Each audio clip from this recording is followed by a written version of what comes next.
The misconception, if evolution can create organisms so perfectly evolved for their circumstances, why aren't organisms perfect, is a bit confusing. What even is a perfect organism? We don't know, but we do know how evolution works. The evolutionary process begins with genetic variation within a population, where a trait exists in different forms. Occasionally, one of these variations provides an advantage, often because it helps an organism survive and in turn reproduce more effectively in its environment. Organisms with this advantageous trait are more likely to live longer, find mates, and reproduce successfully. Over time, this means the trait is passed on to a greater proportion of the next generation. This process, which is driven by something called selection pressure, gradually makes the trait more common in the population. To apply this concept to the real world, let's think about Africa. Its central and lower regions have some of the highest cases of malaria and sickle cell disease in the world. The prevalence of the two conditions in this region aren't actually a coincidence.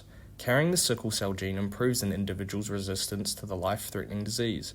So here you have the trait sickle cell disease that exists in different forms, gene present or absent, and the selection pressure, malaria.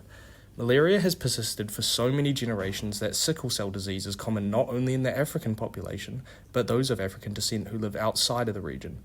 In environments with the selection pressure, sickle cell disease is what we would call an adaptive trait, while in environments where it is absent, the disease is a maladaptive trait.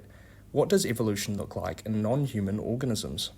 In the case of Florida anoles, lizards living in cities have evolved larger, stickier footpads. These help them grip smooth surfaces like walls and windows better than the anoles without these adaptations. Lizards with the grippier feet survive more easily in urban areas, making this trait more widespread. This is an adaptive trait. However, environments don't stay the same forever. An organism's environment can change faster than the population can adapt. So what happens then? Our native birds here in New Zealand are a perfect example. Before humans came to Aotearoa, native bird species thrived from the absence of mammalian predators.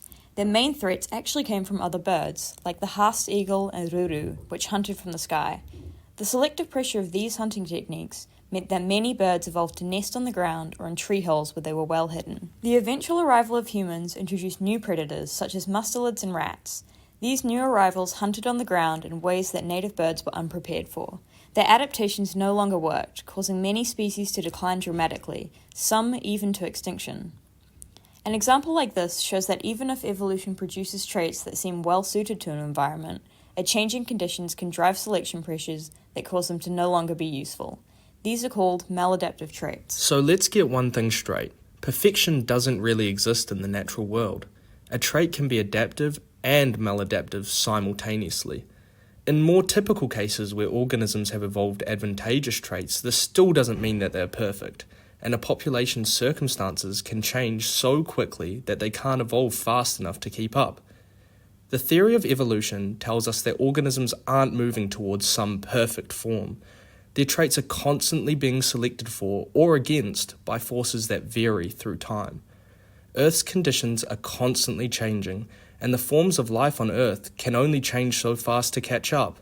After all, nothing can predict the future, not even evolution.